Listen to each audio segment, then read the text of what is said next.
안녕하세요. 국제오늘이노무법인의 이무영 팀장입니다. 우리 3월 내내 고용산재 보험료에 대해 알아보고 있죠.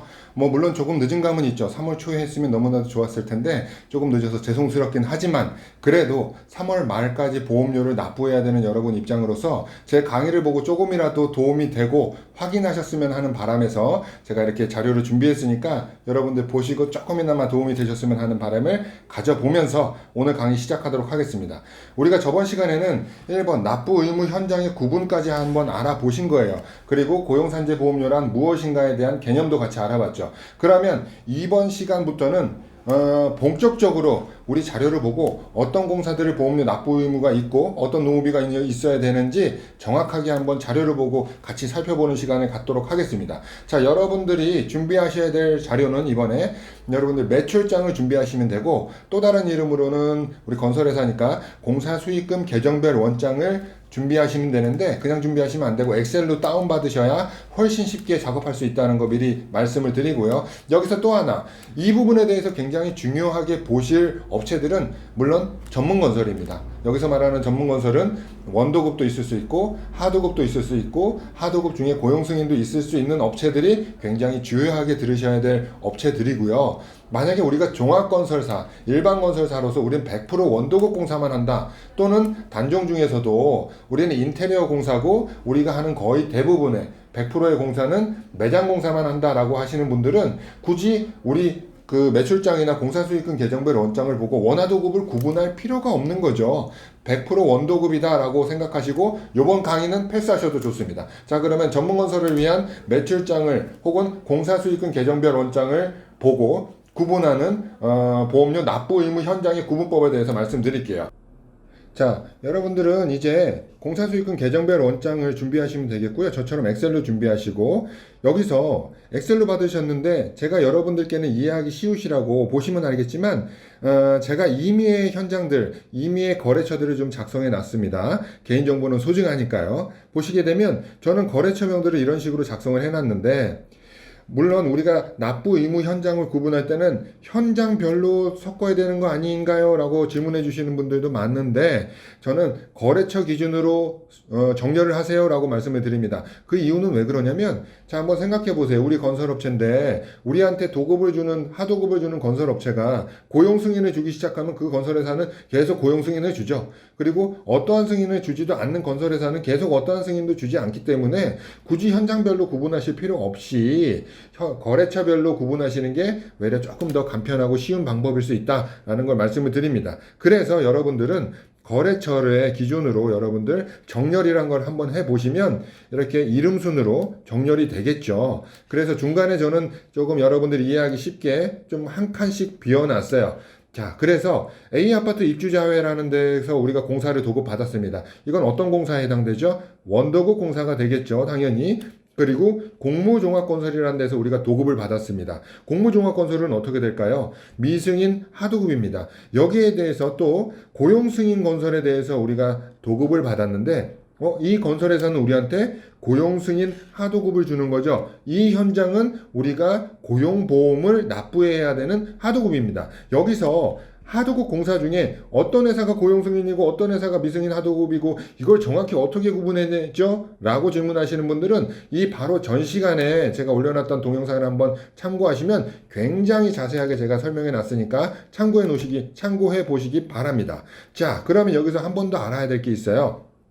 우리가 정렬을 통해서 A아파트 입주자회 공무종합건설에 대한 미승인 하도급 공사, 그리고 고용승인의 건설에 대한 고용승인 하도급 공사라고 제가 되어 있는데, 여러분들은 실무에서 하시게 되면 여기서 말하는 원도급사들이 비단 A아파트 입주자회 뿐만 있는 건 아니겠죠. 굉장히 자잘한 공사부터 큰 공사까지 여러분들이 관공서 공사까지 원도급 공사를 하신 것들을 이렇게 정렬해서 한 군데에 몰아두시라는 그런 의미인 거예요. 그래야 원도급 공사의 총 공사비 합계를 구하기 용이하니까 그렇습니다. 그리고 하도급 공사도 마찬가지예요.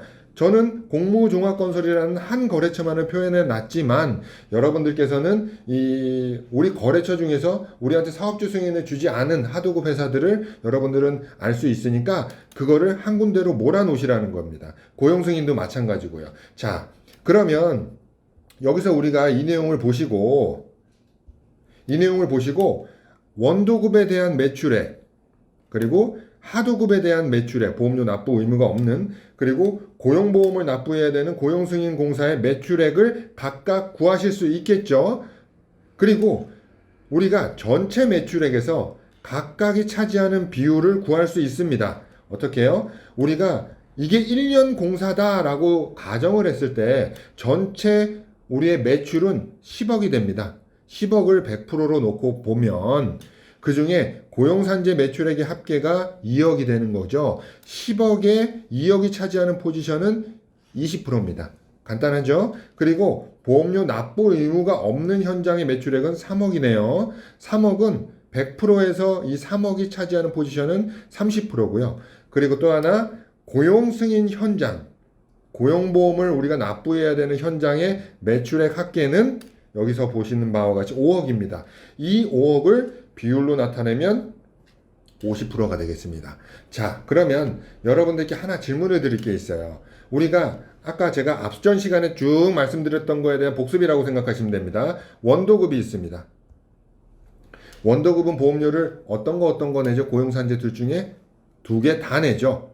산재보험과 고용보험 둘 다 납부 책임이 있고, 자, 하도급 중에서 고용보험 승인 현장이 있습니다.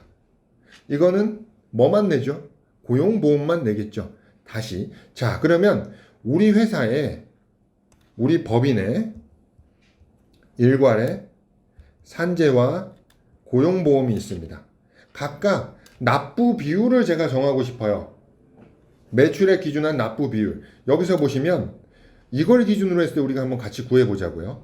산재는 매출액의 몇 프로를 산재보험료 납부 비율로 우리가 정하면 될까요? 한번 같이 볼까요? 원도급, 고용산재 다 납부해야 되죠? 20% 들어갑니다. 미승인 하도급, 보험료 내나요? 안 내죠? 어디에도 들어가지 않습니다. 자, 고용승인 하도급, 고용보험료 납부해야 되죠? 그렇지만 산재는 없습니다. 산재는 고로 이 20% 해당하는 금액만 넘어와서 20%가 되면 되겠죠. 다음, 고용입니다. 다시 한번 볼까요? 원도급, 고용산재 모두 내야 되죠? 20% 마찬가지로 옵니다. 자, 납부 의무 없는 현장 안 내죠? 의미 없습니다. 그리고 하도급이지만 고용승인을 받은 현장, 고용보험은 내야 되니까 이거는 해당이 있겠네요. 그래서 20%와 50%를 더해 주니까 고용보험료 납부 의무 현장의 비율은 70%가 된다라고 하는 겁니다. 이게 왜 중요하냐? 앞으로 이 뒷시간부터 저희가 여러분들께 말씀드리고자 하는 내용은 인건비를 구하는 거예요. 우리 회사 전체의 인건비를 구해서 산재보험료에 해당하는 납부 비율인 20%만큼 곱해서 그거를 산재보수총액으로 내는 거고, 고용보험 납부 비율에 해당하는 70%만큼 계산해서 그거를 곱해서 고용보험료 보수총액 신고를 하면 되는 거예요. 그래서 오늘은 납부 의무 현장의 구분 및 비율을 산정하는 방법까지 알아봤습니다, 여러분. 자, 그러면 다음 시간에는 인건비에 대해서 한번 알아보도록 하겠습니다. 굉장히 중요한 시간이니까 여러분 꼭 시청해 주시기 부탁드릴게요. 감사합니다.